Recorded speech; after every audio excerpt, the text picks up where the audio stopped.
my God. Hold on. Jeez.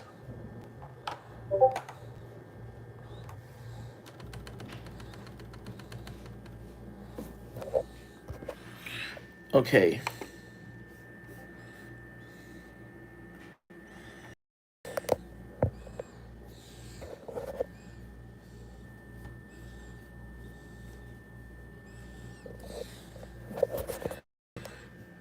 Oops, sorry. There we go. There we go. Okay, guys, thank you all for joining. I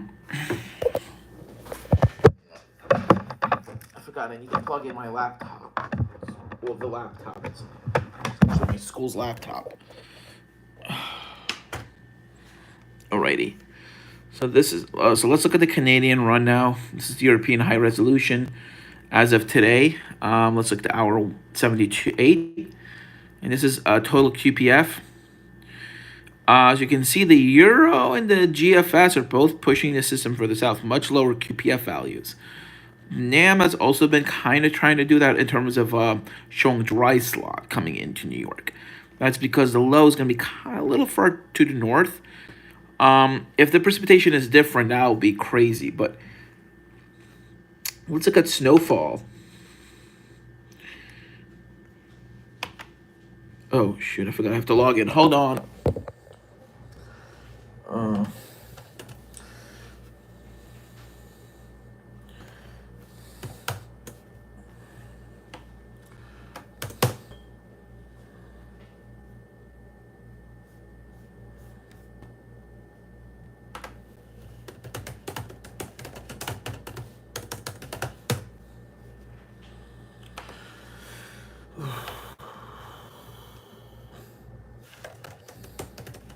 So I just need to log into Pivotal Weather.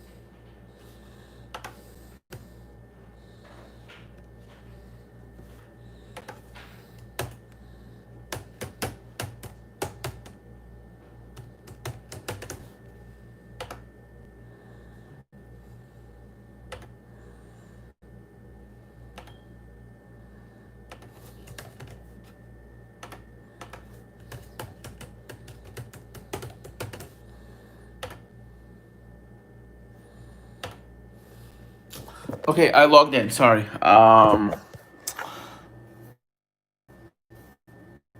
It's European again. Let's look at regional.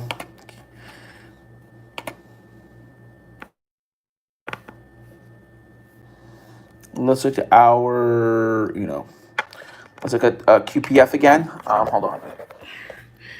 Let's look at Q. We're 72, 76, 72. There's a dry slide. You can see. So the euro is trending further south, north, though. The euro is saying that it might go further north. So that's why I'm saying everything is going further north. I'm not buying the GFS. I'm not. I'm just not buying the GFS that everything is going to be going further south. No, I'm not buying it. Because the GFS is saying everything's going to be going further south. So I'm not buying this. I'm honestly not. I'm actually more agreeing with the NAM. What the NAM is showing. In fact, let's look at snowfall. Total accumulated here, which is the more accurate model, shows New York City on the edge of the heavy snow. So, but that's probably going to change tonight. You're probably going to see another shift to the north. You might see maybe heavier snow here. So, in fact, let's look at yesterday's 12Z compared to today's. See, it's weaker, and it's also, look at the snow. Look where the snow is. It's a little further north. So everything is trending further north. And I probably assume the same with the Canadian. So let's look at total QPF. 6-hour QPF. So now let's look at the Canadian run, which is just starting to come in. This is looking at the midday run. Let's look at hour 68 or 672. No, that's too far ahead. Okay, let's look at hour 54.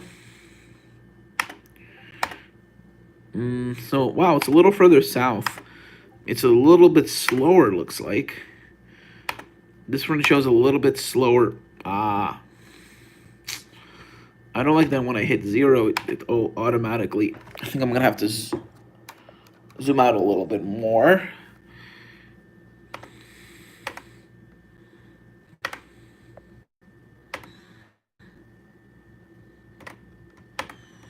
Okay, then I'm not going to shift it now. Okay. So let's look at 0Z run again.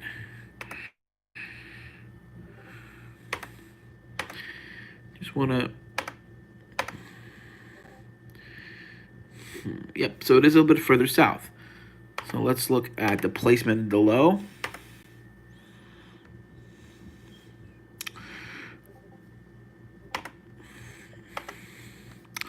So look, the low's further west here. Look at that. Which means it'll end up going further north. Look at this. So low a lot further west. So if you want to see some good snows, this does not look good for healthy snowfall. See where it is all the way in Virginia? Like, if you're probably not going to get much snow. So let's look at hour 72. See where that low is going to be. It's probably going to be weaker, and it's probably going to be further east now or south. Oh, damn. Right over. Oh, wow. Look at that. That's a 12Z. Let's look at hour 66 then. Probably going to be over interior New Jersey. Yeah, look at that. Yeah, New York City is going to get very little snow. Might even turn to rain. Canadian is not looking good. And yeah, you're definitely going to have dry slots coming in with that damn track. Yep, look at that. Look at that. Look. Yeah. Damn it. I was right. Screw the GFS. Yours is probably going to show the same damn thing. Very little snow. Your shit is going to get very little snow. Look at this. We're going to get royally screwed. Look at this. Look at this. North of New York City. Look at New York City only getting 1.4. Most of that isn't going to even going to be snow. Because look, you're going to have very warm temps coming in.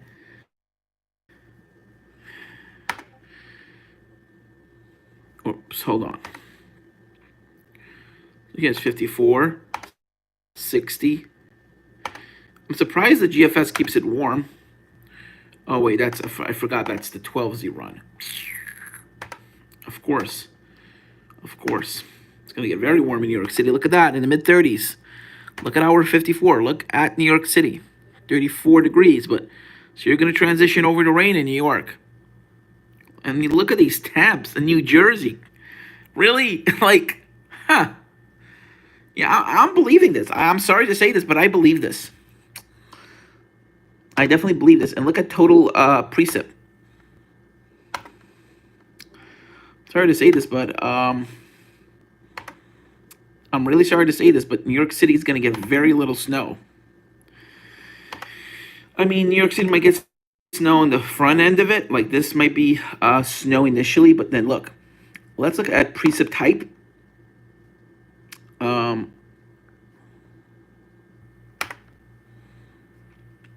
Type rate, and look, you're gonna have snow, but then look what's gonna happen hour 54. Boom, you're gonna transition over. You're gonna definitely transition over, and New York City is gonna get very little snow. You might look, you're gonna get, maybe New York City might get what, 4 to 8 inches with a track like this, because all your convergence is gonna be up here in the Scranton, Poughkeepsie. I just had to go all the way to freaking Leominster and Boston just to see snow that ended up being a dud. Of course, if I stay here, it's going to be another dud. But the problem is, probably not going to have the chance to travel. So my family would know that it's going to be going north, and they're not going to let me go and see that storm. I hate New York City. Ugh. Let's look at total precip accumulation. Uh, yeah, and QPF, it looks just really sad. I mean, look at this, 1.3. Like, come on. Like, of course, they're going to get a crap ton. Yeah, I'm believing this. There's not going to be a lot of precip with this, especially you're going to have, we're going to be in an area of subsidence. Because, okay, you're going to have a very strong low here, right? So you're going to have an area of sinking air, and the models are saying it's going to be right over New York City. This is why I hate New York. New York City's been lately getting gypped like this. Almost every freaking winter it's been gypped like this for the last, what, 4 winters. Well, actually 3 winters if you're counting 2016, 2017 was another winter that I hated, because and then 2017, 2018, and 2018, 2019 was just horrible, and 2019, 2020 was just the worst. Here's how. 2017, 2018, there was a big storm.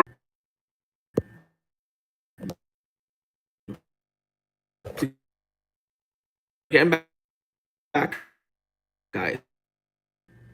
Sorry, my internet was going. I was having bad internet. So let's look at snowfall and see how much is going to come down with this. I'm expecting not much snow. Maybe, yeah. Yeah, it's showing a foot. A foot. Yeah, okay. Let's look at Kuhera. Huh. But look at that. Look at that. Wow. Yep. This is definitely going to happen, guys. Definitely. This is probably going to happen, except this may be a little overdone. But New York City, sorry to say this, but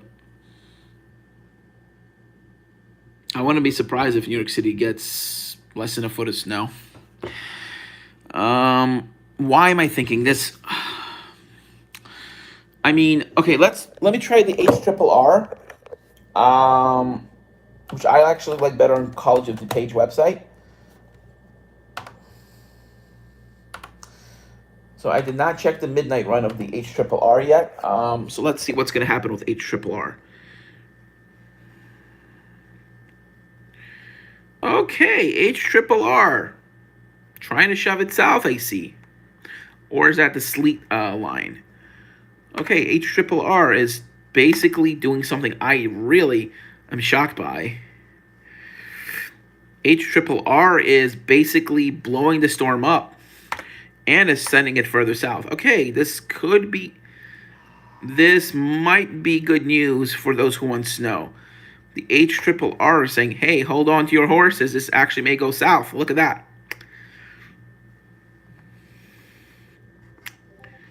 New York City may actually end up getting a lot of snow, because keep in mind, you're going to have a surface northeast wind. I forgot to mention, you're going to have northeast winds, which will bring in all this cold air. But even though you're going to have a lot of cold air to work with, you might be getting warm air in the mid-level. So let's look at precip type.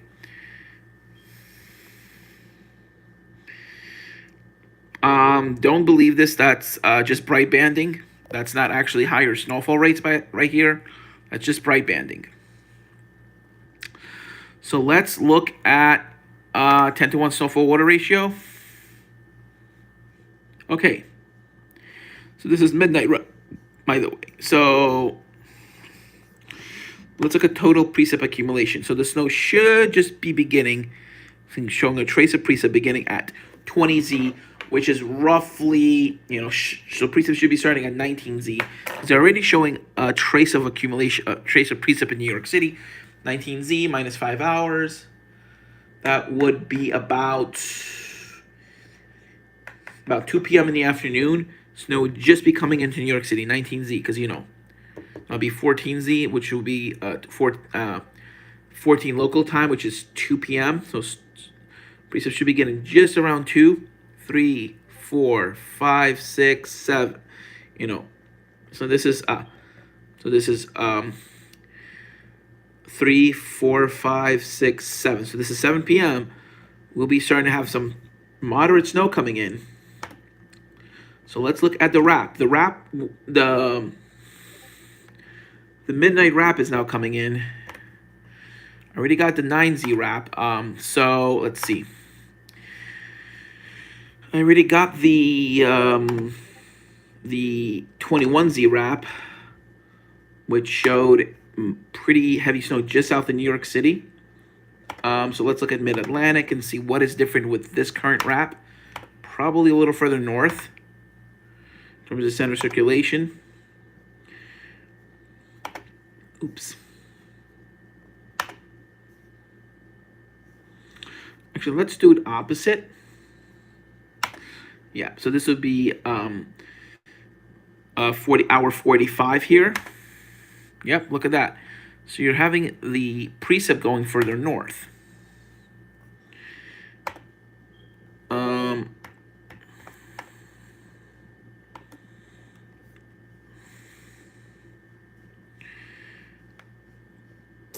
So basically, you see this dry air coming in.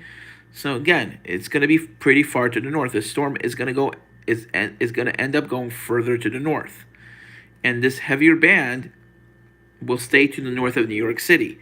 So the GFS is dead wrong. I don't not go with the GFS. I'm going with the other models, the ones that are trending further north, because that is the most likely thing to happen now. And look at this. It's going to give New York City quite a bit of snow, but look, this is not coming our way because this is going to end up going north of us. So we're still going to get that inch of QPF. We are. So look, it's starting to snow around 19Z. Becoming moderate to heavy snow around 7 p.m., 8, 9, 10, 11, 12, 1 a.m. So this is 1 a.m. in the morning in New York City. And again, look how far north the storm is going. It's going to southern New Jersey. And the back side of it, even though the low is to the south, most of your convergence, most of your heaviest precip will be to your north. I mean, of course, with the ocean being so warm, you could still have precipitation, filling in and then coming back in. So you could still have precip basically forming once you hit in the ocean. So you could have some forcing here, so you could still have precip developing on the north and northwest side. So that's a possibility too. So they're probably going to show about a foot of snow in New York City. Yeah, so this is showing a heavy snow for New York. But let's look at Kuhira. Let's look at 700 millibar temps, because this is what will determine whether you're going to get a lot of snow or not. So you see how this is developing. So this could still enhance precip. So this is where you're going to have most of your enhancement on the north side, because aloft there's a lot of enhancement going on here. Let's look at 850 millibar temps. So there is definitely warm air trying to work in, but then you'll have this dynamic cooling as the storm strengthens, which could also enhance snowfall rates. Dynamic forcing, dynamic cooling, because of this heavy precip that's coming through. 925 millibar temps. The HRRR doesn't do so well with temps, but does do better with precipitation.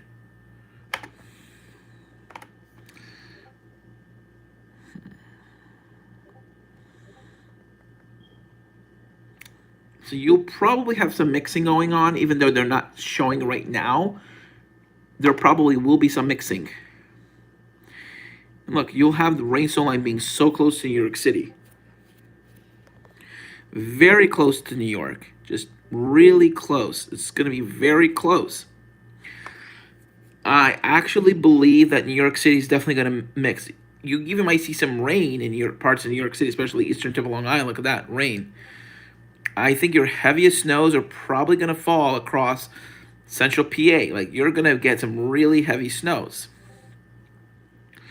Some of the other models are saying it's going to be heavier. So let's look at NAM Nest, the Nest model, the 3km NAM. See? Showing sleet coming into New York City. And let's look at Kuhira snow totals. So the Kuhira method, which is more accurate than the 10-to-1 ratio. Look what it's showing here. I mean, this could be a little bit, this is probably overdone. Look, 40 inches of snow. I mean, this is really, really incredible. I mean, 51 inches. I mean, look at this, guys. 51. Okay, let's look at 10-to-1 which is 10 to 1 is usually, how to say this, not accurate because of other reasons. But look, even there, they're showing like what, 40 inches of snow. Maybe here it could be accurate, you know.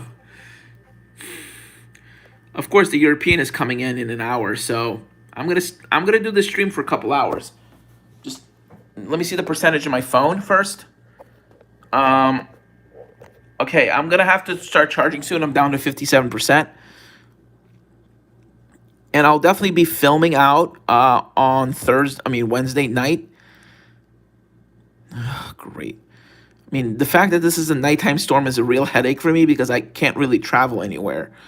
I mean, I wish this was a daytime storm so I could maybe go to Poughkeepsie. Like, I want to go to PA. I want to go to Lancaster so bad. I definitely want to go some of those areas in PA. Like, I mean, I wouldn't be surprised if the storm ends up going further south.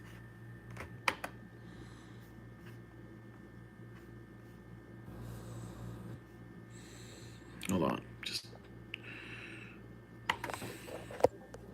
Hold on.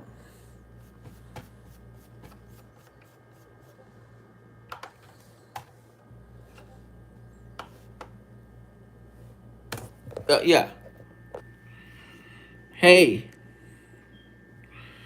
Okay, I'm trying to get more people to join my live stream.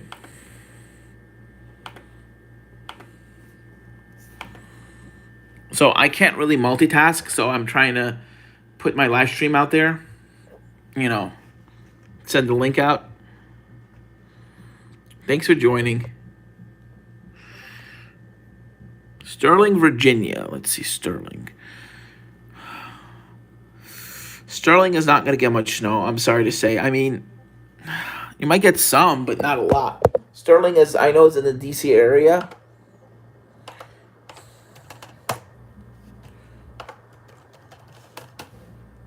Because Sterling, Virginia is probably where the National Weather Service is headquartered. That's in Sterling. Sterling being just west of DC.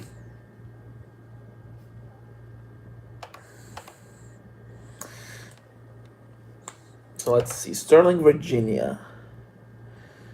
Probably I would say 1 to 3 inches of snow right now. I want to play it safe and not like predict a whole lot of snow for you. I want to play it safe, but you are going to get snow. You are going to get snow on the backside. But I want to make sure I'm not overdoing it. So right now, I'm calling for Sterling, Virginia. I'm calling about for 1 to 3 inches of snow.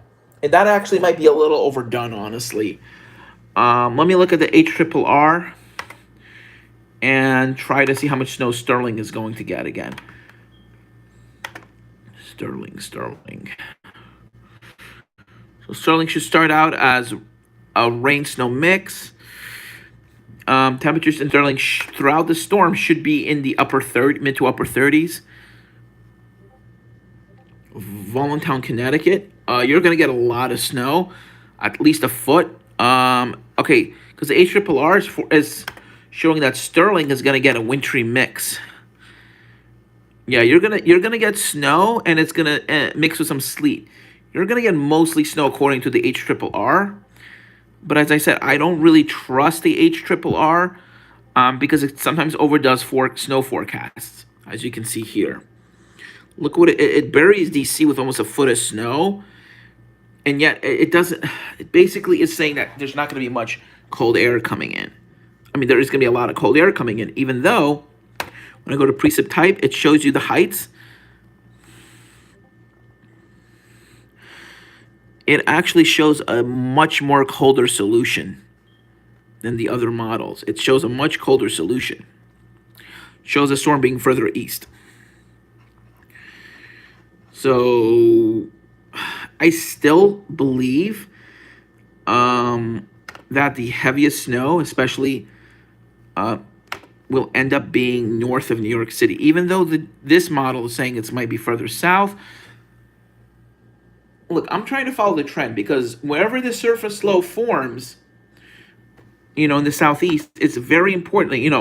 You also want to look at 500 millibars, right? You want to look at this because this This low right here depends on its amplification. How deep it gets will be the determining factor, will be the determinant whether it's going to be shot up the coast and go into southern New Jersey, or it's going to be further south and east, or even be stronger. Because there's definitely small bombogenesis potential, but not really. I don't really see there's much rapid intensification potential. But there is such potential later in the forecast. There could be something affecting New England later, in the middle of next week, but it looks unlikely now. Oh, look at that. So there is definitely potential for a coastal system to form. There's definitely potential, considering the NAO is neutral to negative, there is potential for a major storm. So right here, if this ends up transpiring, we could get something really big happening just before Christmas. It looks like it's going to be mostly rain in New York City. But, that just putting it out there that something big could happen. The GFS is obviously forecasting a big storm for New York City, but I'm not buying it at the moment. The storm needs to be east of the Rockies. This low needs to be east of the Rockies before the models will come into better agreement. Because where you get your surface low is what will determine whether it's going to go and how deep, how high, how impressive this trough will be, or how deep it's going to be, will determine whether you're going to get all this warm air coming in from the south. You're going to get this warm air advection, because this warm air advecting could actually enhance snowfall rates, especially when it crashes into the colder air aloft. You see this, this GFS is showing no, it's not going to be very deep. And it's showing the warmer air being shunted off to the south. The NAM, on the other hand, look what the NAM does. It brings the warm air into New York City. And it even causes a brief changeover to sleet. Right here, you can see warm temperatures at 10,000 feet, around freezing. That's pretty warm. But at the surface, you're going to have cold temps. So you see this here, right? This definitely has freezing rain. This definitely has mixing potential. There's a lot of a wintry mix potential, big time wintry mix potential, especially for New York City. So don't be surprised that they say a big snowstorm for New York City, and then when it hits, you end up getting maybe a couple inches of snow. This happened in March of 2000, where we had big snowstorm forecast. It's a 2 feet big storm. Guess what? It was almost all sleet. It was freezing rain and sleet. What happened? The storm ended up going further north. That's what happened. All the big snows, not only, was the storm a bust, it was not even big as forecasted where areas got the strongest storms, because the storm basically was larger in size and didn't have as much precip, and also it drew in too much warm air from the ocean. Those models back then were not as good as forecasting as they are today. You have all these high-res models that are much better now, and it could tell you for certain what's going to happen, almost certainly what's going to happen right before a storm hits. So the HRRR, especially the zero run, is showing a cold solution. This is cold. This is showing, a very cold solution. And what you're seeing here is sleet. You're seeing bright banding here. And you will likely have blizzard warnings being issued. I would not be surprised if a blizzard warning is issued. Why? Even if we're not going to get a 2 feet of snow, look at these very strong winds that are coming in with this storm. You're going to have very strong winds with this storm. And the NAM is forecasting this too, by the way. The NAM nest is showing blizzard conditions, or at least very, very strong winds. Let's look at surface products. It doesn't show you visibility, but it shows you wind speeds. Look at these winds here, 42 knots. These are knots. These are not miles an hour. Here, these winds are 60. That's a hurricane force winds. They might issue hurricane force wind warnings. I would not be surprised. They'll probably issue storm warnings, but if this verifies, they may have to issue hurricane force wind warning. They'll have to issue storm warnings for New York Harbor, for Long Island Sound, high blizzard warnings, high wind warnings. Even though these winds are going to be very brief, like 3 hours out, boom, boom, boom, boom. That's 3 to 4 hours of blizzard conditions right here. 1, 2, 3, 4, 5. How much are you getting in Connecticut? What area? Actually, let me see. Voluntown. Hold on. Let me look at the map. Voluntown, Connecticut. Voluntown, Connecticut. So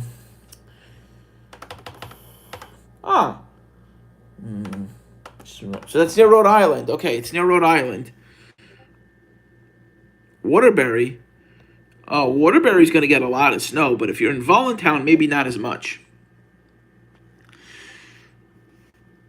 Actually, no, Voluntown's going to get a lot of snow. Oh, yeah, Watertown is going to get buried with snow. I mean, unless the GFS ends up being right, but I'm not going with the GFS, as I said. GFS is not trustworthy at all. Your best bet is actually northern Connecticut, according to the NAM. But let's wait until tomorrow before everything is going to come together. But I've been thinking for a couple days that everything's going to be trending north. I was almost certain that this was going to happen. I've been calling this for at least the past 36 hours 24 hours actually, that things are going to be going further north. I started having that gut feeling late yesterday. And by yesterday, I mean 13. Yeah, there might be some thunder snow, but that's probably going to be either right along the coast or where you have the convergence band. That's where you're probably going to have thunder snow. Wherever there's going to be the most instability, where you're going to have the most convergence. That's where you're going to have thunder snow. So probably along the coast because of all the, instability from the warm ocean. That's why I was thinking that there's going to be mixing, because the ocean is very warm right now because of climate change, global warming, and the warm AMO. There's a lot of factors coming together that's making me think that this storm is going to has very strong bust potential. I was calling for at least a foot and a half in New York City. Even though the GFS right now is nailing New York City, it's just nailing it. I think that forecast is very bullish. I mean, look, you're having ensemble means of 15 inches here. New York City getting 10 to 12 inches. I mean, come on. The GFS is wrong. I think New York City, like northern New York City, yeah, you're going to get 2-3 feet of snow. Lower Hudson Valley, big snows. And especially in the higher elevations where you're going to have convergence, basically a orographic uplift type event. You're going to have easterly winds coming in. You're going to have all this moisture going up against the mountains. You're going to have a lot of orographic uplift here. And especially, the NAM usually does pretty good with precip amounts. One thing the NAM is pretty good at, mostly very good at, is precipitation. Except with Winter Storm Juno. No, Winter Storm, what is that winter storm that 2015? I believe that was Winter Storm Juno. No, the 2015 Winter Storm. Winter Storm Juno in 2015. Yep, 2015. That was Winter Storm Juno. Got it right. New York City was supposed to get 2 to 3 feet of snow. That was the forecast. And yet I was really upset because the GFS was saying, "Oh, New York City isn't going to get much snow." And a lot of the SREF plumes were forecasting big snows, and I was really excited. But I was really anxious about what the GFS and other models were forecasting. The Euro's showing big snows, though.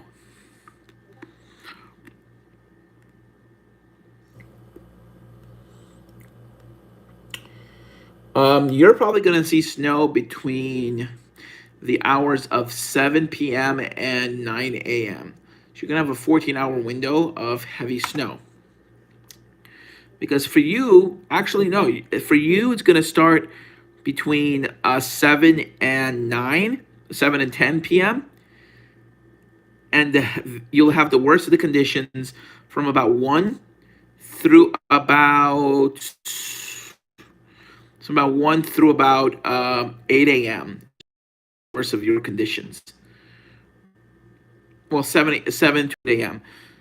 So let me look at simulator reflectivity, as that's when, you know. So your snow should probably end by about 10 a.m. is when your snow should just be ending. And it should start actually at around, just around 6, like 6 p.m. is when your snow should just start. And the heaviest will be around 2 to 5 a.m. By 6 a.m., your snow should be light moderate. So it's going to be while you're sleeping. So if you want to see snow, you best sleep during the day Wednesday. That's what I'm going to do. I'm going to be filming mostly during the evening and overnight hours when the worst of the storm is supposed to be for my area. But as you can see, the GFS kind of doesn't really show much snow in New York City. I mean, it shows, the NAM. So let's look here. So snow comes in, right? Heavy snow comes in. And then you're going to get this really heavy band to the north. And then you're going to get this area of a dry slot here. That's what doesn't make any sense. Okay, usually, almost all the time, when you're having a very powerful storm over here, just to your south, especially here, dry slots are very uncommon like this, with the position of the storm being like this. It's very uncommon. Usually, okay, you see this here, right? So here's a dry slot coming in, right? Usually dry slots tend to fill up, especially in warmer water. So like, see how the dry slot doesn't come into New York City, so it continues to get snow. This seems pretty right, but look what happens. You have another low pressure right here. See, you have a low pressure center over relatively warm waters that are in the 50s. So this will produce a lot of precip on the northern and western side. Of course, the southern side is where you have all the dry air. If you're going to be like here, that's a possibility, but okay. But this just does not make any sense to me. I mean, it's a possibility that, as some of the precip on the north and western side could be drying up. But look, your low is still here. So at the upper levels, your atmosphere is still moist. So this doesn't make any sense. You might be having bands coming in like this as you're having northerly winds.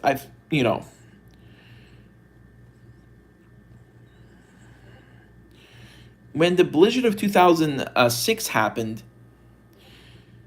then, let me show you the track of the storm.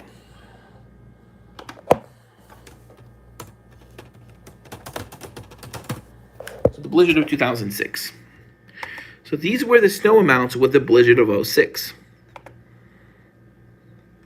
And look where the center of circulation was. This is when the sun was coming up. This is around 10 a.m. in the morning. Off of the Delmarva.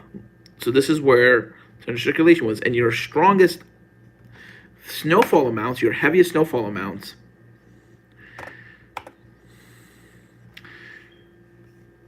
look at New York City. This wasn't a true blizzard. Like, a lot of the snow was kind of like wet. It was kind of like temperatures were more in the upper 20s, so you didn't have a lot of blowing and drifting snow. Wow, so you must be, I would say, in your 20s, right? I was only 15 when that storm happened. I was still in public school.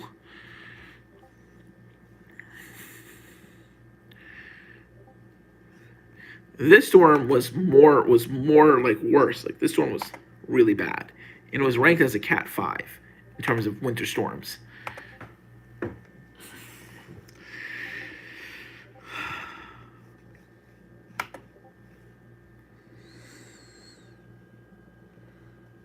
So that's the center of the storm. So you're still having snow at this time. This is probably taken during the early afternoon hours when there was still moderate snow coming down. In fact, I'm trying to see, that was probably the heaviest snow band. There was a couple more. Blizzard of 2006.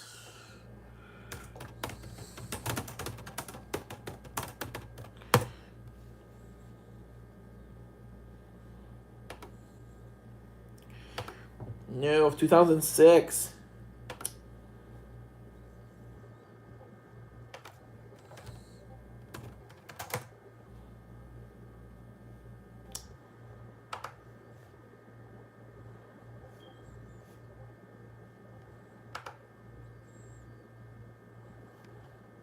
Yeah, I'm still trying to find.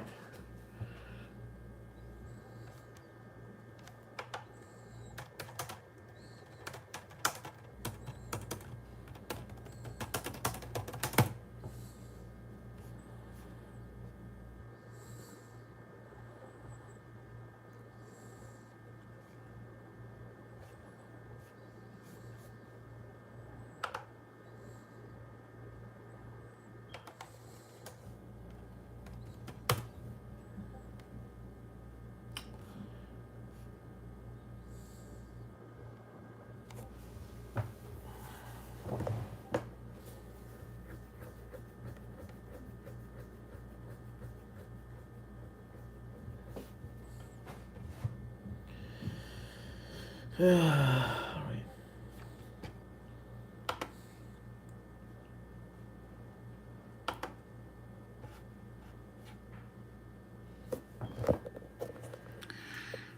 Look,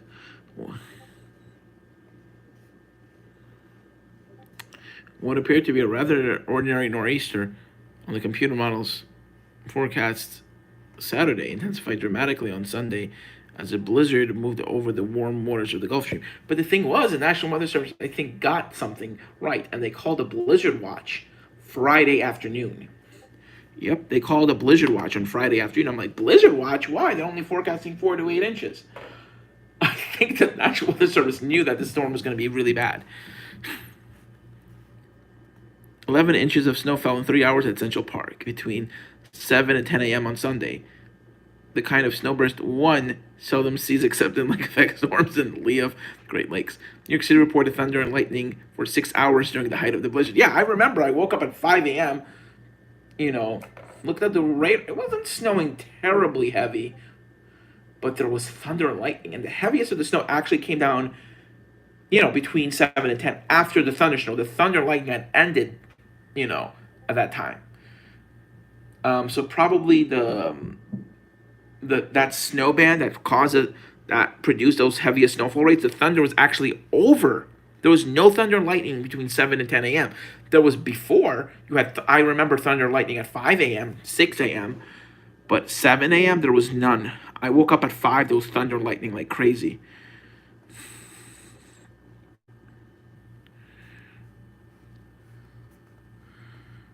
40 dBz. 40 is not that bad.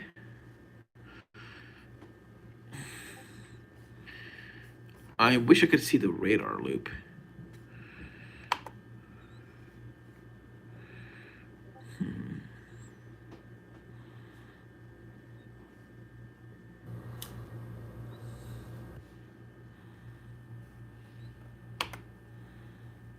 Ah, darn it.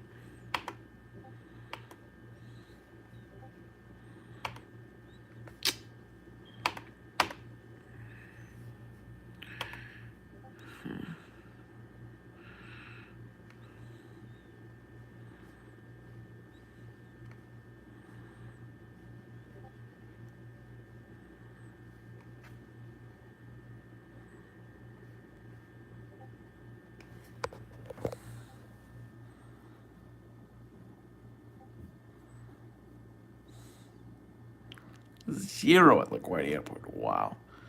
Calling the snowburst in.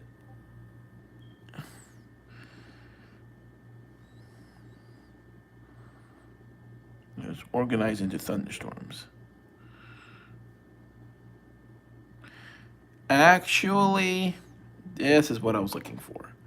No! Oh, I couldn't find the animation. No.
Oh, of course.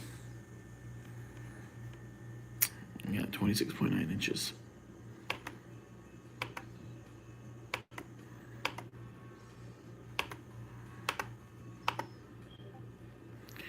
This is when all the thunder and lightning happened, pretty much.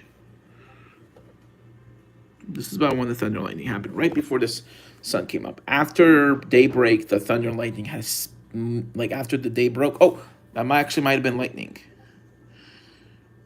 Right around here.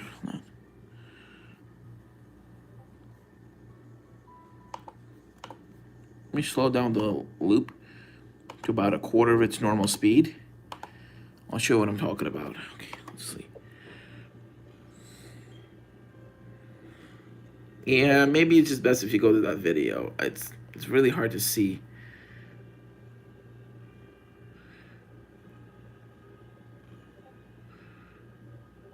Nope, that wasn't lightning. Oh, that was actually snow.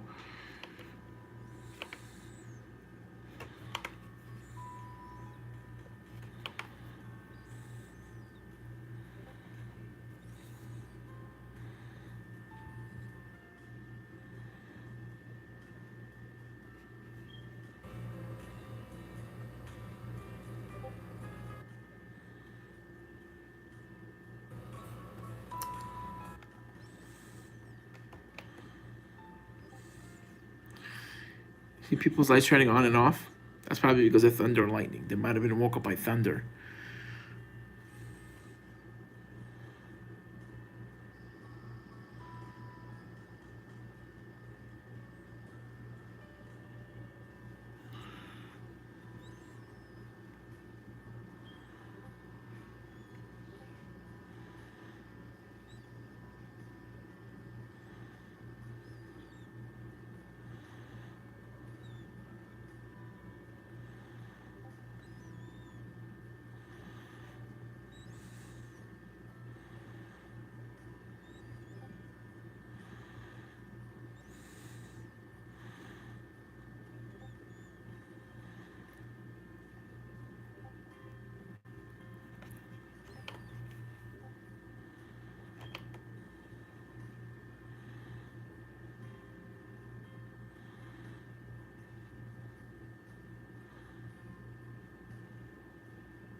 There's a period of light snow that came in, and that's when we had thunder and lightning. There's a period right around 6 a.m. when the snow got really light, and that's when we had the most thunder and lightning. That's probably because of, you know, updrafts or just being between those snow bands. Oh, that actually might have been lightning just before the sun came up. You saw? Okay, right there, right there. Okay, let's slow down just a little bit, right around the quarter of its speed, okay? I want to show you something. That was actually possibly the lightning. It's around 1.43. That was actually lightning.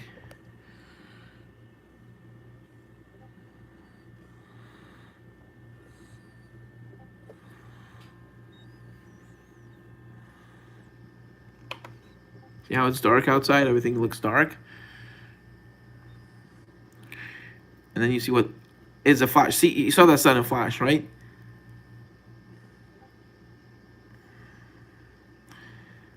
You know, and then the snow actually gets heavier.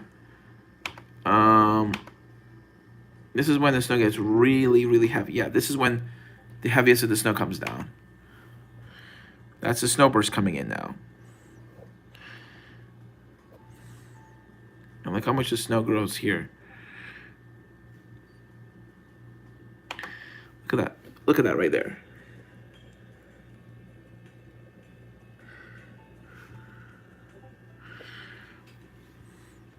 Let me go back just maybe what is it, about an hour?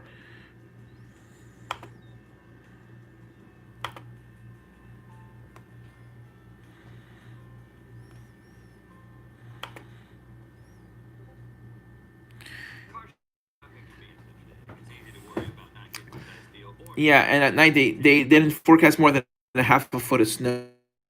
They said only a foot. We ended up getting 2 feet. Because when I saw the radar, I'm saying, yeah, we're definitely getting more than a foot.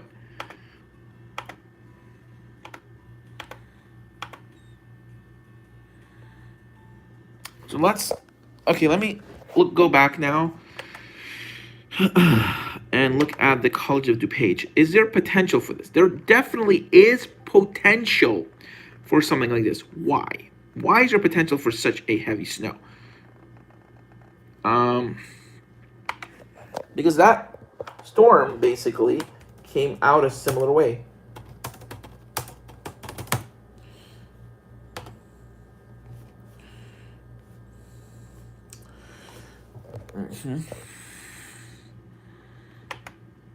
So the heaviest snow was confined to a fairly small but very populated area.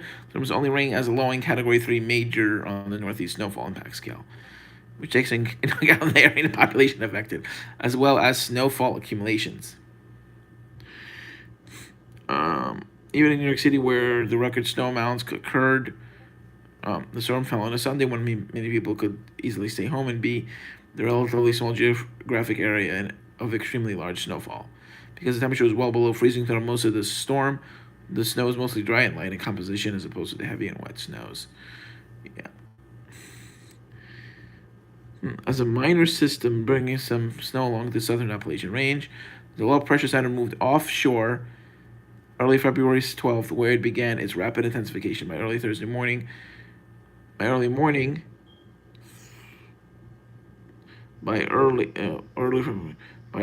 snow began falling heavily, taking several forecasters by surprise, who expected about a foot of snow at most along fringes of the Atlantic seaboard. Yeah, I remember that. During the height of the storm Sunday morning, the 12th, thunder and lightning occurred as the snow fell. The presence of thunder snow shows how energetic the storm became. So the thing is, there definitely is potential for this storm to just go kaboom and just do this, because the models are not taking into account how warm the ocean is. So use that as an example. This is going to be a fast-moving system that will have a lot of energy to work with. Like, this looks like a repeat to me of that system. Both in terms of, like, there's be a lot of cold air in place, the fact that it's going to be moving off of the mid-Atlantic coast, but also this storm is phasing with another system. So very similar track too. But I don't know the dynamics of that storm, the exact dynamics, but probably something very similar. They probably expected, the storm to probably go, do something like this and give most of the snows here. So the thing is, a lot can happen. Maybe some areas to the north will get that surprise. They're like, oh, we're not expecting that much snow. But then, boom, you're going to get shocked. And, like, none of the models anticipated that either.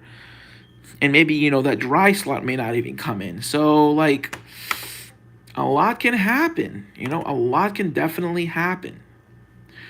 Look at the wrap now. The 3Z wrap just came in. The Canadian already came in. Let's look at the. Look at all the models. Let's look at the HRRR. Let's look at where the surface of the storm is going to form. Let's look at the southeast. Let's go to 18 hours out. Can we already see? Yeah, there's the low. There's that surface low forming. Why is it forming? Well, remember earlier today you got a rain here in Long Island. Well, this storm, this little system that rolled through, is going to become a major blizzard with around 940 millibars low pressure in Newfoundland. So let's look at GFS. Let's look at on the Tropical Tidbits website. So let's look out just a few hours out, right?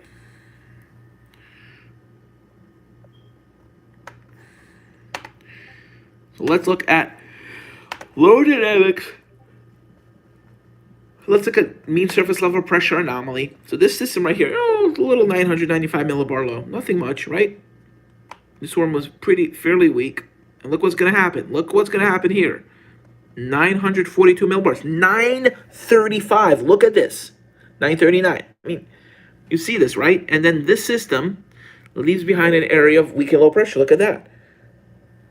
So lower pressures. And then high pressure moves in, increases the Coriolis force, and look what happens.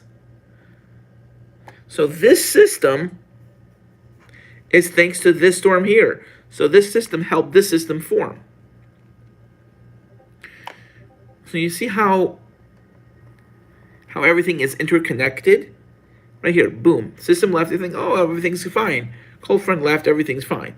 But then you have high pressure building in, which increases the spin in the atmosphere. So you have radial low, and then this low comes around to enhance this low that is forming. Look at that.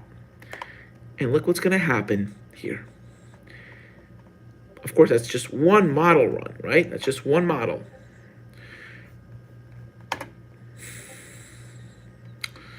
So now let's look at the 0Z, because the 0Z brings a lot of snow to New York City. So is anything different with 0Z? Let's go to hour 22. You know, because hour 4Z, that'll be 18, you know, because that'll be hour 18. So let's look. Showing a slightly weaker low, but in roughly the same position. Boston, it's kind of early to tell. Okay, the center of the low is right about here. Okay, I'm looking at the wind barb, so see where the low is.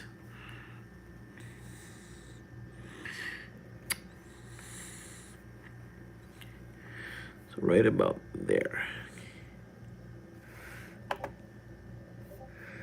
So roughly the same position, a little bit maybe further east, but it's still really early to tell. Oh, shoot, I forgot. I need to put my phone on charge. Hold on. Getting my wire.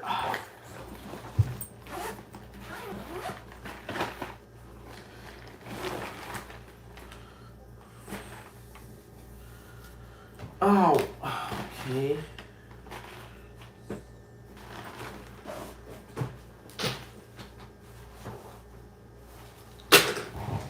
All right.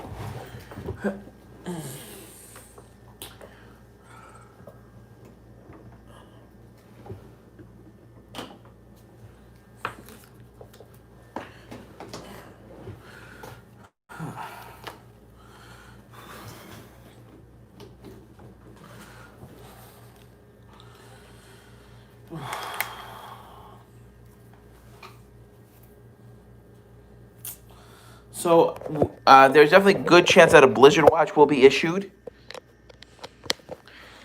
due to how strong the storm is expected to get.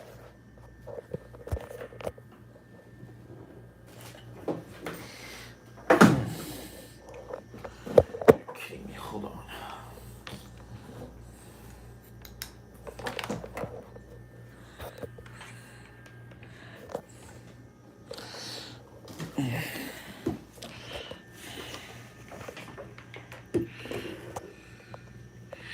Let's look at this again. Okay, that's 18Z.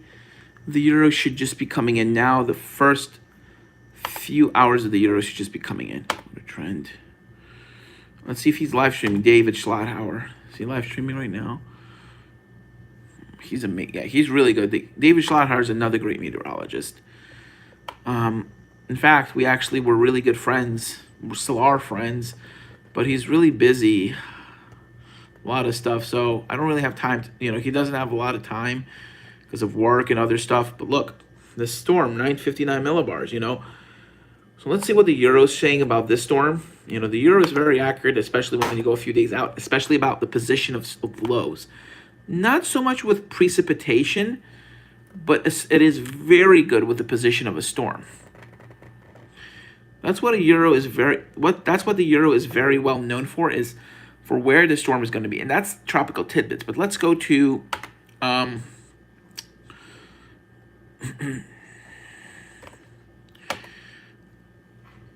let's look at the European now. It's just coming in. It is just coming in. Literally, it just began updating. Let's look at the GEFS. Oh, wait, that's the SREF plumes. Yeah, that's the...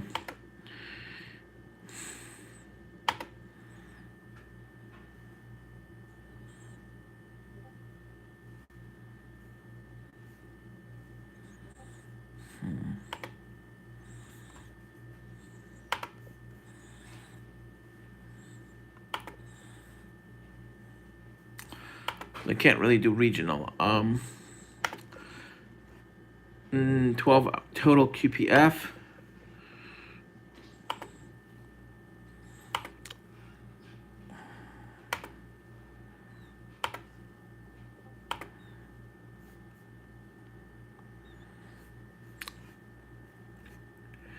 And winter shows a snow depth forecast. So look, showing only a few inches in New York City.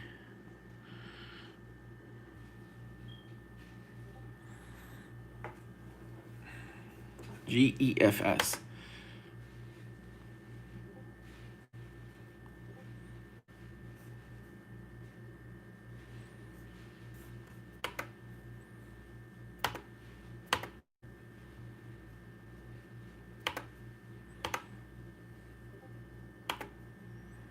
Next 12, 18, and now, so still very high confidence in central Pennsylvania. But look, it shows New York City on the outside of that heavy snow band. So 0Z.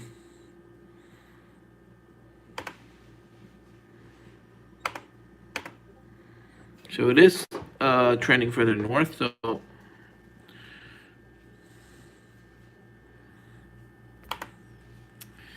let's look at the European average, and let's look at the Canadian average.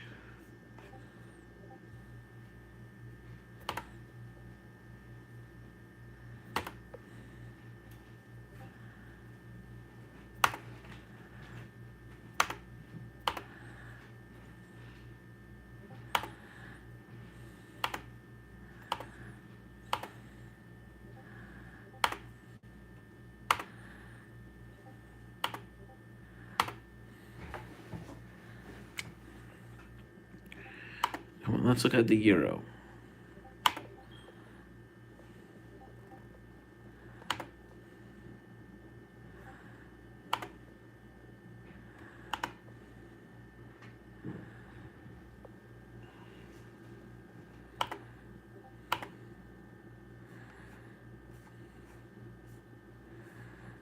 Let's go to regions, right?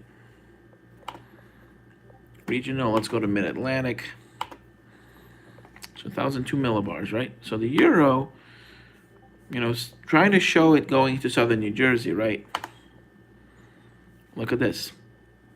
Hour 72. Hello, Charles. Thank you for joining. Let's look at 6-hour QPF. Has that dry slot coming in, that pesky little dry slot.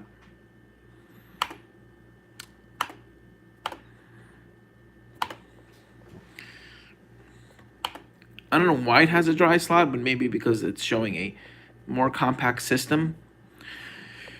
Of course, the blizzard of 2006 had really heavy snows well to the northwest of the center. So yes, if this storm comes further north, New York City will probably get an area of subsidence. So there's your subsidence there. You'll be fine. Winter Storm Gail isn't going to be that bad, especially if you're in New York City.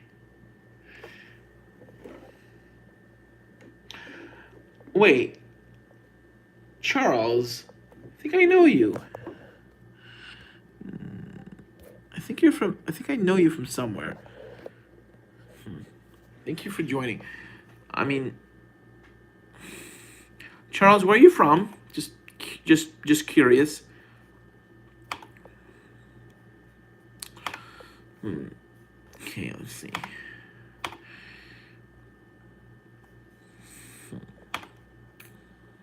Maryland. Maryland, yeah, Maryland's gonna get some snow. Where in Maryland specifically? Because if you're in Hagerstown, you're getting thumped on. I mean, you're gonna get dumped. I mean, not like 3 feet, but you're gonna get a lot of snow. Westminster, Maryland. Let's see what that is. Westminster. I suspect that's northwest of that's west of Baltimore, right?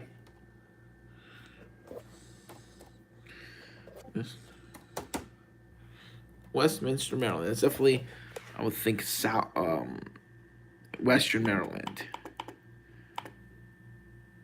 northwest of Baltimore. Yeah, it is northwest of Baltimore. You live not that far from Hagerstown, actually, but you live more to the east of Hagerstown. There's where your town is. It's a fairly small town, I would say. By looks of it, maybe 20, 30, 10, maybe 10 to 15,000 people live there.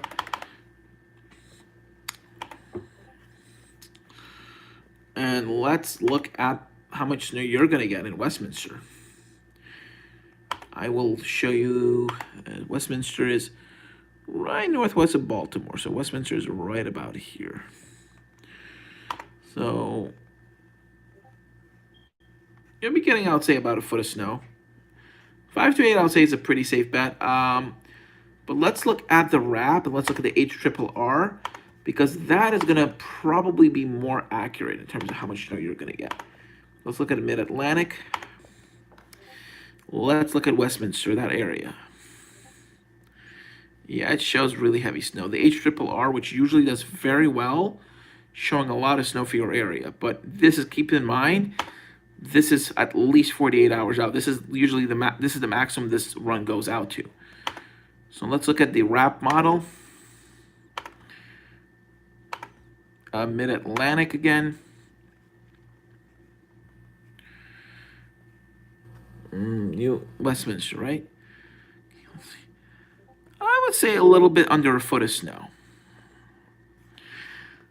And here's the thing about New York City.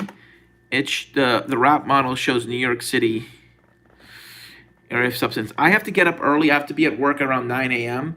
So I'm ending the stream around 2 a.m. because I have to get up around 8. I want to get at least 6 hours of sleep tonight. Yeah, tomorrow is probably the day we should all rest to get ready for Wednesday and Wednesday night. So tomorrow, for all those of you who want to track, you probably should go. I'm gonna, because I've been tracking almost all day today. I've been doing live streaming for like 3 hours, continuously this afternoon. I was waited for the 12Z and the 18Z runs to come in. Now I'm up for the 0Z runs. I'm gonna go to bed. I'm gonna wake up at 8 a.m. I'll do another quick live stream to update you guys on the 6Z runs. Then I'm gonna go to work. I have some errands I have to run, and I should be back tomorrow evening. I'll be streaming through most of tomorrow night, and then Wednesday I will probably start streaming just before the snow starts, early in the afternoon, and then I will go outside and film the storm coming in. I wish I could film continuously, but this is a phone, so I'll probably need to have a phone charger with me, because I'm definitely going to be streaming a lot Wednesday evening and night. Let's see.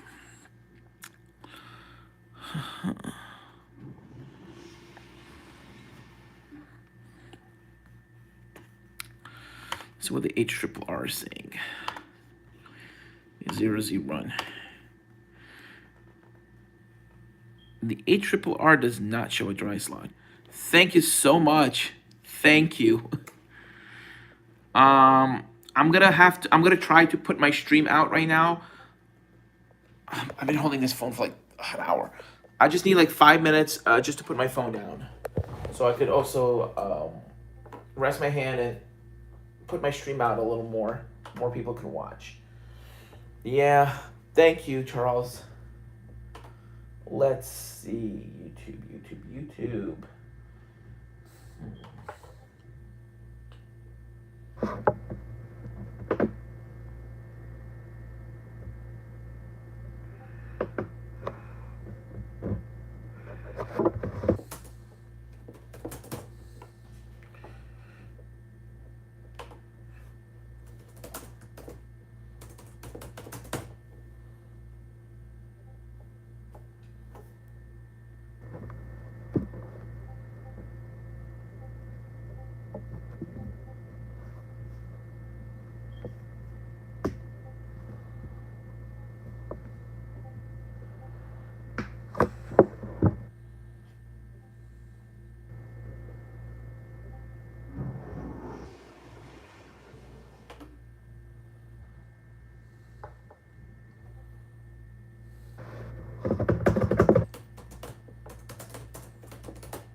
Um, yep, I'm using pivotal weather too. Okay, I'm back now, guys. So let's look at the European. Looks like the European is now coming in. Let's look at heights. Height and wind. Let's look at the national. I should be looking at vorticity right now, honestly.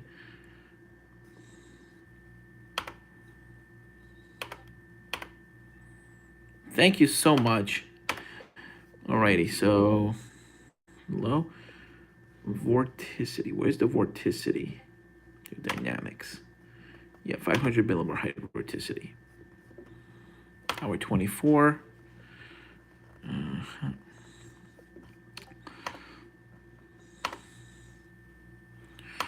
it's definitely a little stronger. You definitely have a stronger system here. Hour 18. Yep, you definitely have stronger vorticities. Look at that. But you also want to look here too. You want to see if this depends on how strong the vorticity is. It will mean a stronger system here. But also, if you're going to have more of a south flow, you're going to have warm air coming into the mid levels too. And let's see, you have more of a southwest flow here. You know, a southwest flow. Let's look at the flow aloft. So, yeah, we're 24 here. 12Z. Okay. This could potentially mean a phasing event.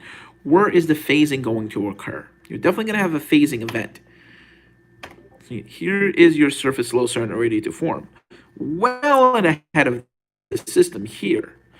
Why is this happening? Well, remember that giant storm system here, so it leaves behind an area of lower pressure. So then you have high pressure building in, so you have an increase of pressure gradient force, increase, and you're going to have a spin developing. So you're going to have a Coriolis force and a pressure gradient force. So you're going to have basically you're going to have cyclogenesis right here. Of course not, this is how tropical systems form usually when you have stall frontal boundaries leaving behind an area of low pressure and then high pressure builds in. But of course, you're not going to have a tropical system because while the waters are warm, they're not warm enough for something tropical to form anyway. This storm here is going to quickly scoot it out of here. But water temperatures here, are in the low to mid 70s.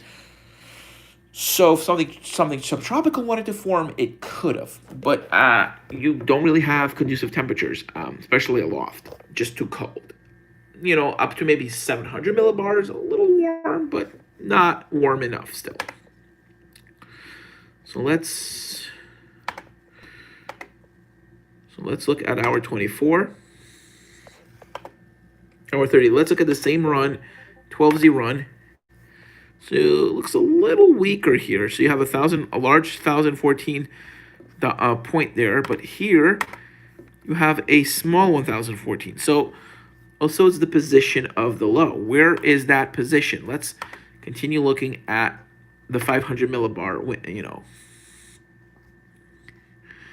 upper aerodynamics. Look at vorticity of 500 millibars.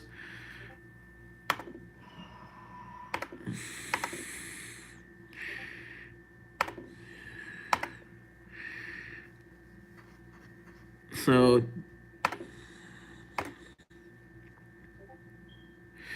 wow, this system actually looked more like it could bring some warm air in, especially.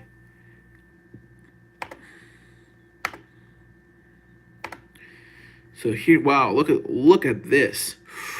Look at all this vorticity. And look at this here. This is where you're gonna have your enhancement. A lot of enhancement right here. Yeah, a lot of enhancement. And look at this. Even though New York City's not going to get a lot of snow, you definitely want to be here. You want to be north of course, this is south. You don't want to be south of that. You want to be north.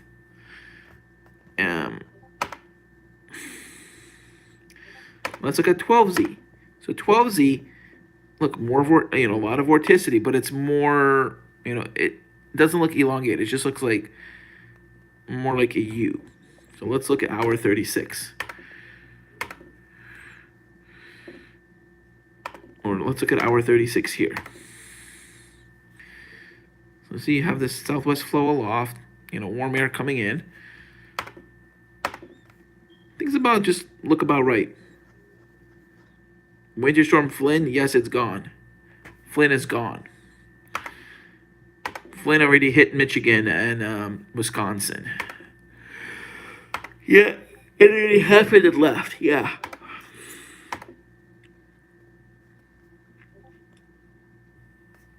Let's look at lower. So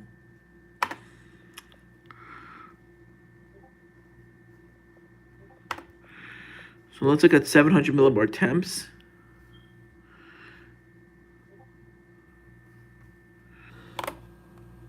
Let's look at 700 millibar temperatures.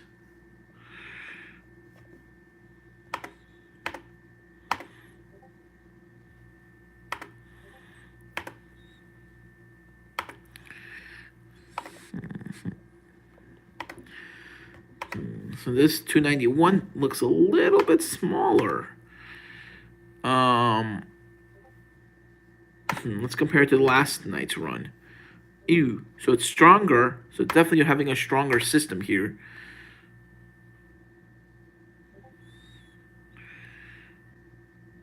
No, Gail isn't tropical.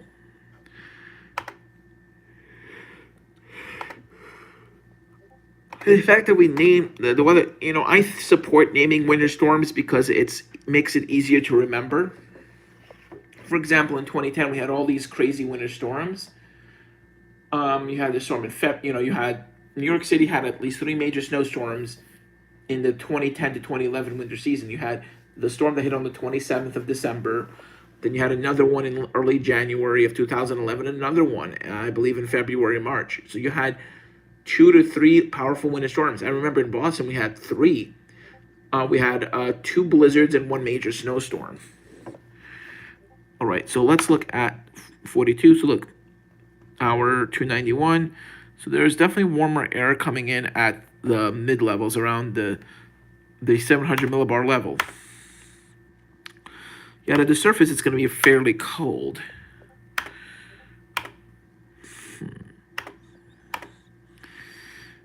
So the amplification is pretty strong. So there's strong amplification right here. So let's see how this is amplified right here.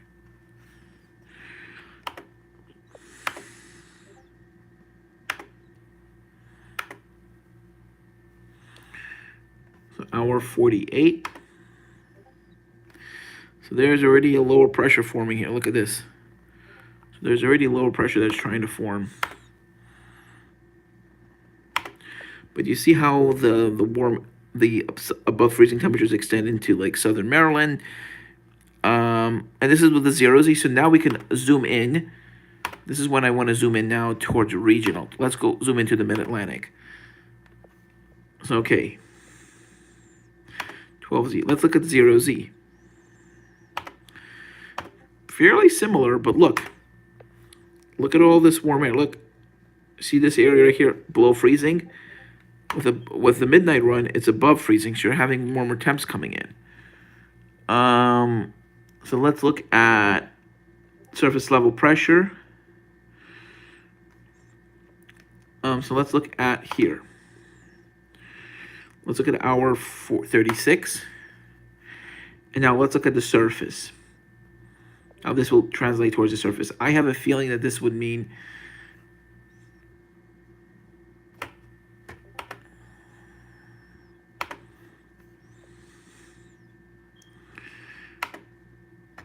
hour 60, right? Let's go to hour 54. You'd probably have something similar, maybe even a little further to the west. Here, about the same area. See, 1010 millibar low over North and South Carolina. Gail had not formed yet. Gail is anticipated to form on the models. Gail has not formed yet.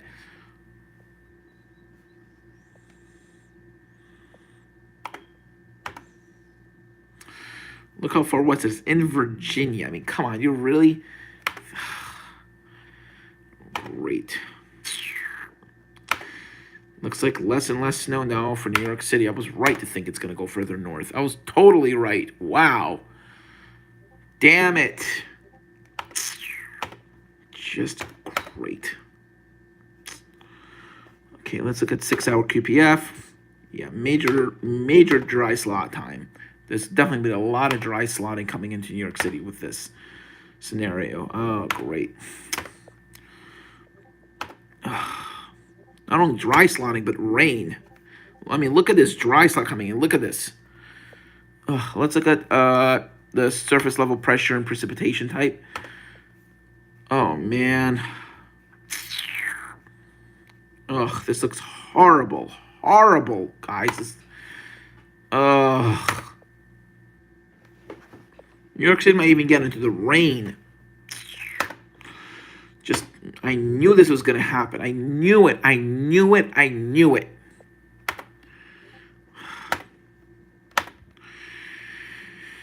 Let's see. Let's look. See here. 0Z. Everything is just trending further west. Warmer air is going to be working in. I mean, I wouldn't be surprised tomorrow if they find a low over freaking DC. Ugh. I mean, this is what the Earth's saying. I mean, I know that the ARRR was showing it off the coast, but I'm not buying the ARRR, nor am I buying the other run.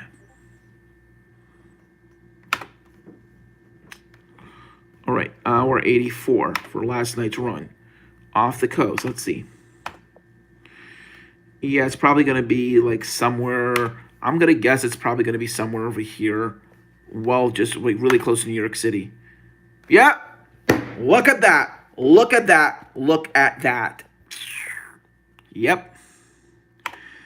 And I bet precipitation will be much less. Yep, New York City is probably going to be having 0.2. QPF, 6-hour QPF totals. Yeah, look at that. Almost nothing. Look at this. All your snow is going to be all the way up here. Everything's trending further north. Your precipitation type is likely going to be mixing or very little precip. I mean, this is looking really bad, guys. Especially with this type of system. You're going to have a lot of subsidence coming in. A lot of subsidence for New York. I'm sorry, but looks like New York City is not going to get a lot of snow. Let's look at 2-meter temperatures. Yeah, you're gonna get rain. New York City's gonna get rain because you're gonna have so much warm air working in. Yeah, hour 78 during all this warm air. I mean, that's last night's run. Current run shows basically the same exact thing.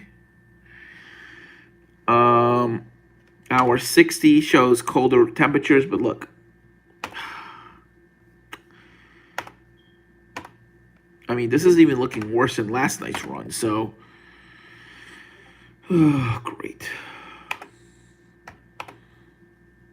Of course, hour 90 for and yeah, the precipitation will be also ending more. So yeah, look at this, guys. Look at this. Total QPF will probably be about what, an inch and a half, not even. So this is let's look at last night's QPF totals. I'm gonna estimate probably 1.3, 1.2. Yep, 1.2. Wow. And snow totals. Let's see. I'm gonna go with a 10-to-1 ratio and estimate about probably 8 inches in New York City. Oh yeah, 13. Ain't buying that. I'll tell you that right now. Let's go to Tukihira method. Yeah, 10 inches, maybe not even. I mean, come on, really? Look, I wouldn't be surprised if New York City only gets 5 or 6 inches of snow. I know I sound like a Debbie Downer, but guys, New York City is not getting a lot of snow. I'm sorry to say, I'm making a new forecast. I'm calling for 48 inches in New York City. I know I sound like I'm really down, but look, there's a trend coming in that will likely play out. The European has already caught on to it. I already caught on to it before the Euro did, and the fact that the Euro caught on to it makes it like almost certainty. Makes it very certain now that there's going to be a very northward trend in these models, just as I anticipated. I knew not to trust the GFS, and I was right not to do so. Yeah. Okay. You could basically throw the GFS model out the window right now. There's no way it will bring all snow to New York City. The GFS is basically out to lunch. Yeah, this is completely out to lunch. The low pressure system, has not formed yet. It really depends not on the low pressure system, but the amplification of the 500 millibar low. That's what will basically all depends on where the system is going to go. Look, I already saw that it's going to have yes. It still says under 2 feet where I live, but I live in the mountains, so I'm not really concerned about the low bringing in too much warm air. Yes, but how far inland are you?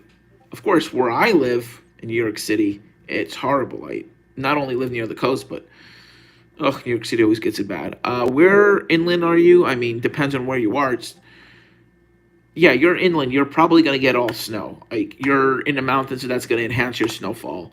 You're probably going to get close to 2 feet, if not more. Yeah.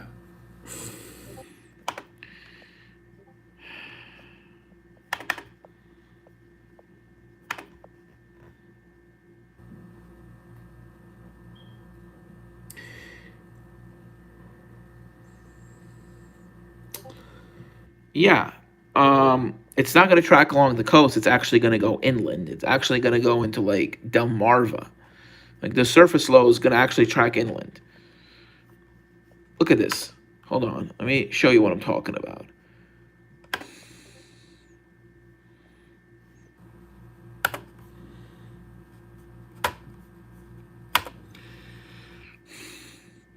Look at this. Just look at this for a second. In Virginia, not along the coast, inland. This is almost an inside runner. Look at this. Look where it's going to be. Literally over west of Wilmington, Delaware. You're going to have an inland low sitting just east of D.C. I mean, of course, you're probably going to be getting snow. See, looking precip type, you're definitely going to be getting snow. I mean, look at this. Look at the Pennsylvania right now. Pennsylvania is getting mostly snow. Yeah, Washington is still going to get mostly snow because you're going to be on the you're going to get a mix and changing over.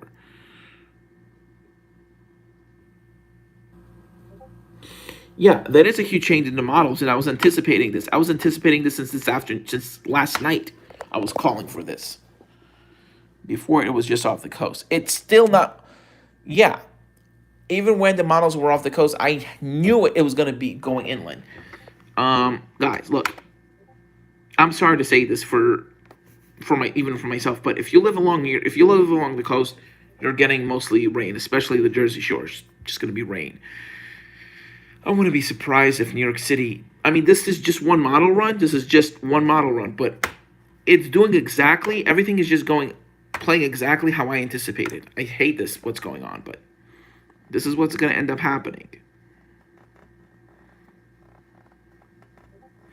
The high-res models win again.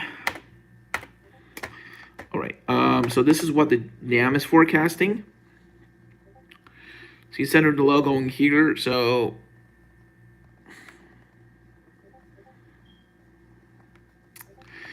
and actually, I think that subsidence might actually be correct. You know why?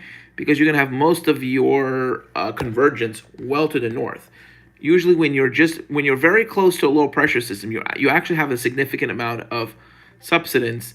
Usually, this is where your lowest. You're going to have an area of subsidence, usually pretty close to a storm system, because you have area of convergence right near the center and further away. So while in the middle, you can have an area of subsidence, basically. So you have rising air here, sinking air, then you can have rising air here. That's basically how pressure systems work.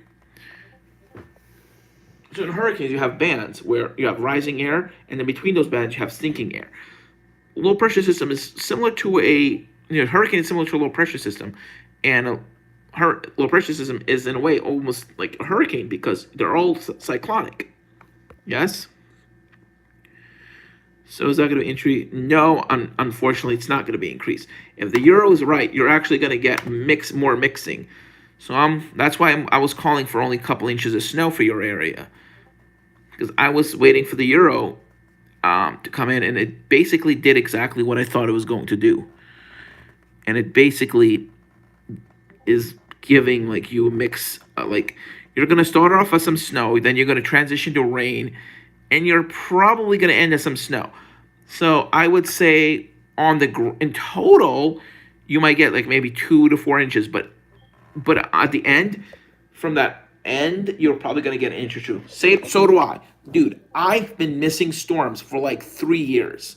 I haven't gotten any good snows. I literally was so desperate to see snow that I took a train to Boston, and I still didn't get a good snow, because even though I was in Leominster, well west of Boston, because I didn't want to get any mixing, I actually got so much warm air in that it's still mixed. Even in Leominster, there was actually more snow east of Leominster where there was convergence than where I wasn't.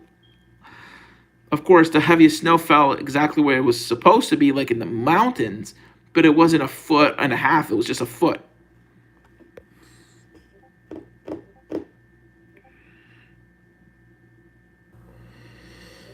No, New York City is not just going to get a dusting. I mean, you still want to wait until tomorrow afternoon, when all the forces are going to come together. So basically, okay, the high-res models are usually more accurate in short-term forecasting. So let's look at the southeast. So basically, where the low forms and where it goes from there is going to be the determinant, whether New York City gets rain or snow. But what will determine where the low goes is that 500 millibar low. Pittsburgh is going to get snow, but it's not going to get hit really hard. So the euro just came in. Let's see Pittsburgh. Wait, why am I looking at the GFS? Pittsburgh. Heck. Let's see Pittsburgh. Okay.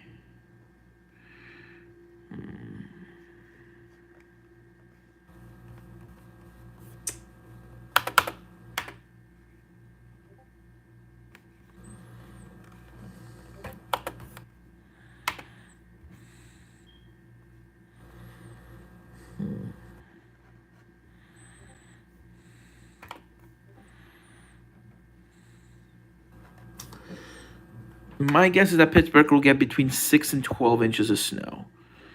Well, 6 to 8 inches more like. But considering this storm is tracking further west, it could mean that Pittsburgh could get more snow. Yeah, they're starting to agree. And the thing was, even when everything was trending further south, I had a feeling things are going to be going further north.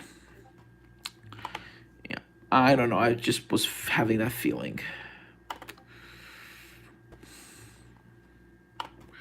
Why? Because I decided to go with the NAM, which was showing me the worst case scenario. And then the other models went along with the NAM and the SREF. And now the Euro is agreeing with what I was basically anticipating. And even the Euro was, when it was trending further north, but showing less snow for New York City, I was buying into that. I usually buy into the hype, but now I started to buy into more like of the pessimistic models for some reason.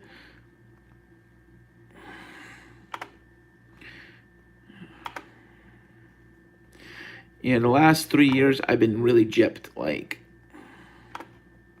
2016 was the last good storm that I saw, and since then it's just been bad luck from there. Even when we had those 4 nor'easters in March, I got missed by almost all of them. And to make matters worse, my family took me to Florida and I missed the April snowstorm. So yeah, 2016, 2017 was not a very good year for me. But the worst year thus far was 2009, 2010. I was in Boston, New York, when a big snowstorm hit Boston. My area only got like 10 inches of snow. Boston, like where I was in Boston, got almost a foot and a half. And then when I went to Boston, back to my school, all the storms hit New York City, and Boston got nothing. New York City's one of New York City's worst snowstorms happened in February 2006. Boston got all rain. So, yeah, the winter of 2010 is not one I want to remember, because I was very that year I was just having a lot of bad things happening to me, and not to mention the snow. The one good thing that happened was that I got to go to Japan. So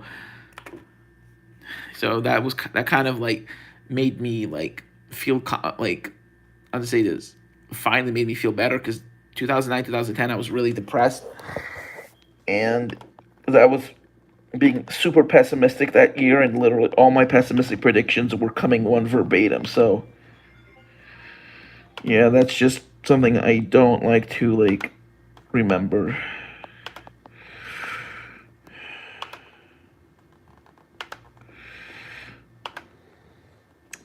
So let's look at Pittsburgh again for the NAM. Yeah, and then let's look at the other models, the SREF. Yeah, I really go with this along with this model. Yep, I can't believe I went along with it, because now looks like I'm not going to be getting anything in New York City now. It's just like the same crap that's been happening to me for the last few years, being missed and gypped all the time. Well, if you live in Central PA, you're going to get dumped. Of course, New York City. I don't even really have that much confidence in that winter storm that's coming up. Well, maybe I should stop being so darn negative. Maybe that'll change for me. Because Eartha, yeah, that's the one that duped me. When the storm Eartha, I went all the way to freaking Leominster, and I was happy that it was snowing, but then right after I made that brief live stream, it basically turned to rain. I saw that big band that came in, and that band actually ended up bringing in warm air. Ow! Hold on. Oh, hold on.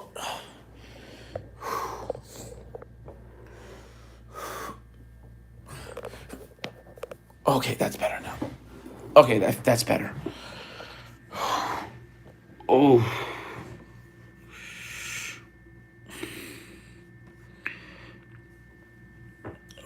Okay.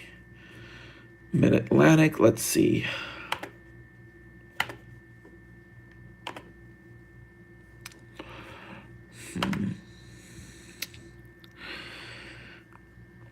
That storm that's coming in. Is it going to be a snowstorm, or is it going to be an inland runner?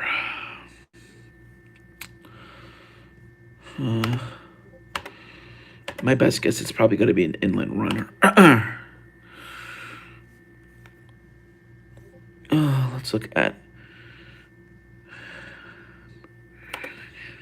Let's look at.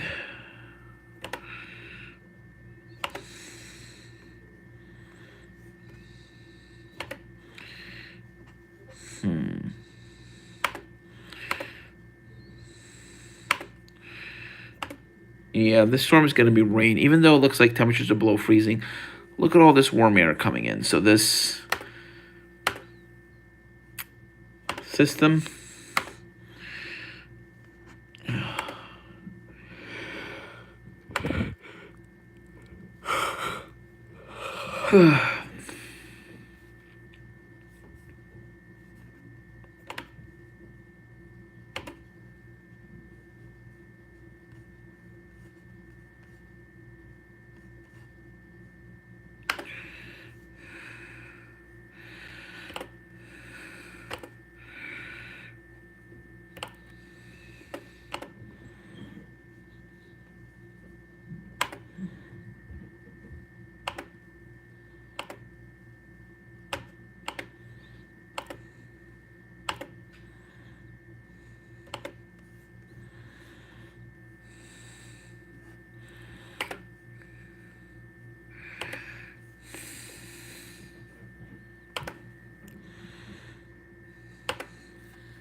Yeah, Nemo was a bust for me in New York City again. I only got a foot. Area's 30 miles from my east. Got like 2 to 3 feet. At least I got a little over a foot. And then the next biggest storm that hit before 2016. Last biggest storm I saw was in 2010. So the last time I saw over 2 feet of snow was back in 2016. Of course, Philadelphia saw 2 feet of snow back in 2018. March 2018, Philly got almost 2 feet of snow from that storm. We were supposed to get a foot and a half in New York City. We only got 4 inches because of damn subsidence. Not only was there was thunder snow in New York City, but most of those bands that produced a thunder snow, gave the really heavy stuff in New Jersey. Western New Jersey got like almost 2 feet of snow. Hold on. Yeah, I really do hope that things do change for me. Because I don't want to have to, you know, the idea of waiting and letting the storm come to you is just completely just a waste of time. I'd rather go chase because I'm just so sick and tired of weather in my area. It's just been so sucky, And the fact is I don't have a car, so I can't just go anywhere I wish, which is another problem.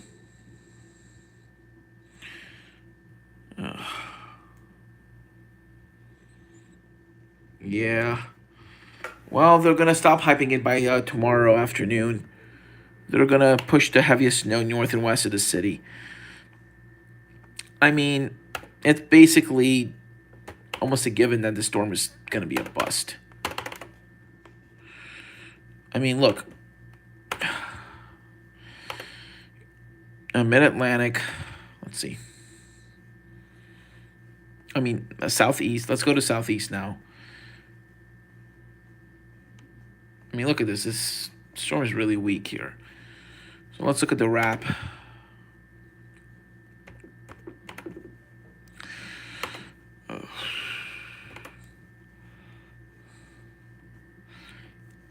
Yeah, this definitely is not happening. We can throw this run out.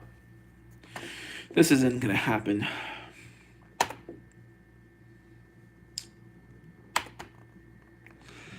All right, let's look at the...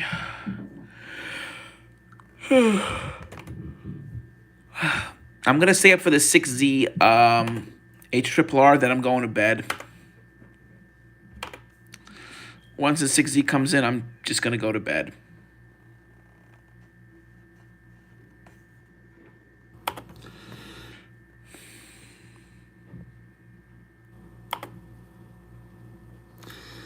Well, the thing is, even though it's early in the winter, the fact that NAO is going negative now means it could be positive for the rest of the winter. That's what I'm worried about. The good news is that the NAO is trending negative. So look at this. We are starting to trend a little bit down. Like, we're not in the positive territory. So this is a good sign. If you want a lot of snow, this is a very good sign. I mean, look. Well, the GFS is the only one that presses it further south, and I don't buy the GFS. I've been telling people, don't look at the GFS. It's just out to sea. It's out to lunch. The GFS is out to lunch. I never really went with the GFS, and I'm not planning on going with it. I unfortunately have to agree with the high resolution models that I've been following since this afternoon. Even though the Euro still showed New York City getting heavy snow, I didn't really buy it. And now the Euro is now agreeing with me, apparently. And I believe the GFS by tomorrow morning, by 12Z, will show the same exact thing. Will show warmer temperatures in New York City. Will probably show the same thing that the NAM is showing now, and all the other models. I mean, it could still change, but as of now, it does not look good. Here's why. So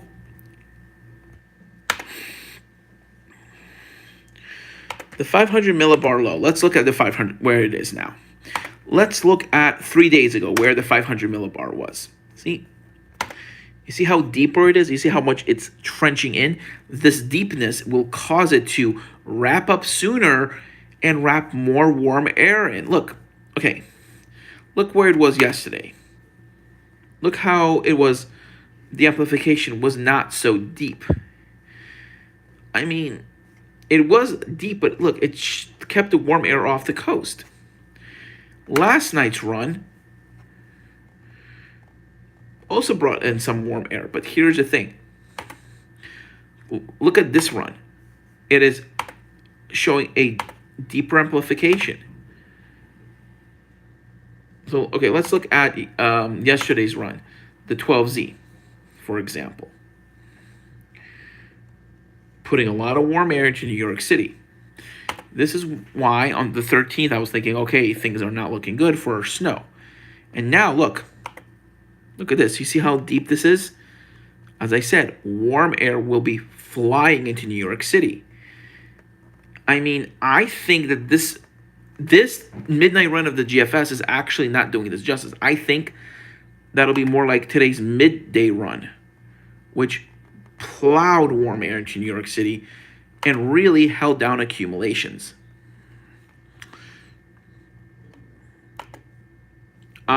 Guys, I don't think this is a bad run.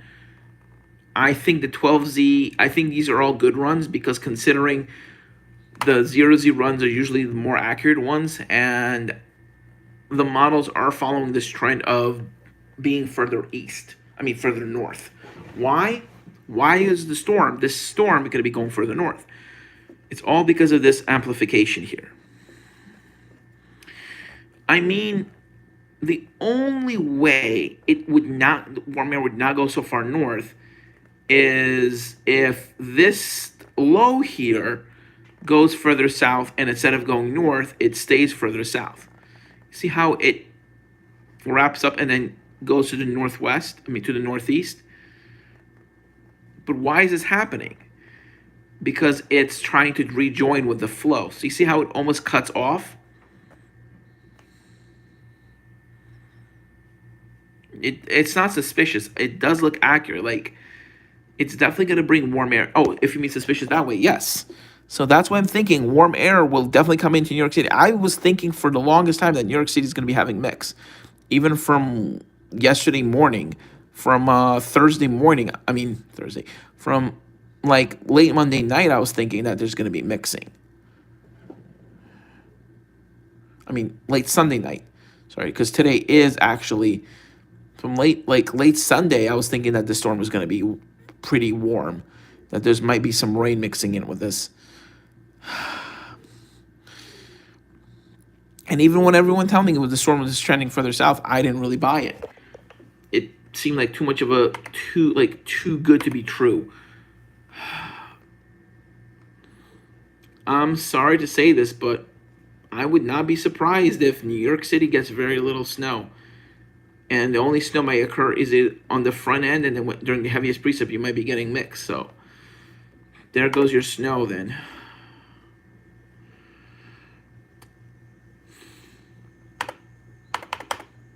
All right, so I'm going to be continuing to stream. Let's look at the gem model. Instead of catastrophizing, I think we should wait until at least midday tomorrow before I continue to catastrophize, because keep in mind this storm isn't expected to start for another 48 hours and I'm already catastrophizing as if it's set in stone.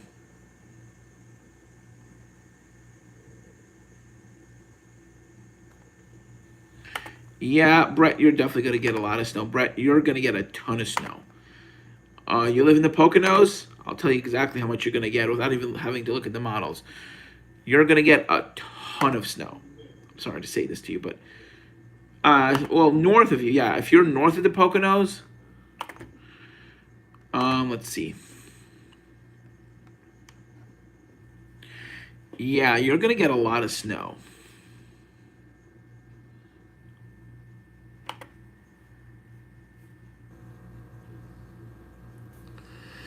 Andrew, where do you live? Again, the Poconos?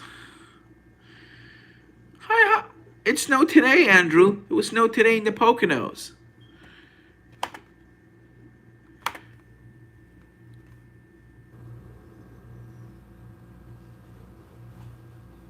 Yeah, 2,000 feet is going to do a lot. That's a lot of orographic uplift. You're going to see at least 2 to 3 feet. Well, yeah, you're going to get thumped on.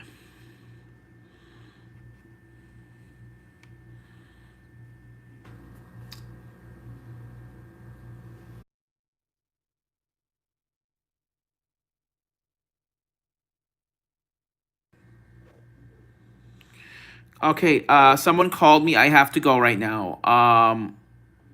No, it's not an error. Someone called me. I gotta go now, guys. I love, thank you all for watching. I love you all. Thank you, thank you, thank you. I'll make another live stream tomorrow morning. You never know. It could very well do that. I mean, think the way things been working out for me lately, it would not, or for us lately, especially for me, I would not be surprised if that actually ends up happening.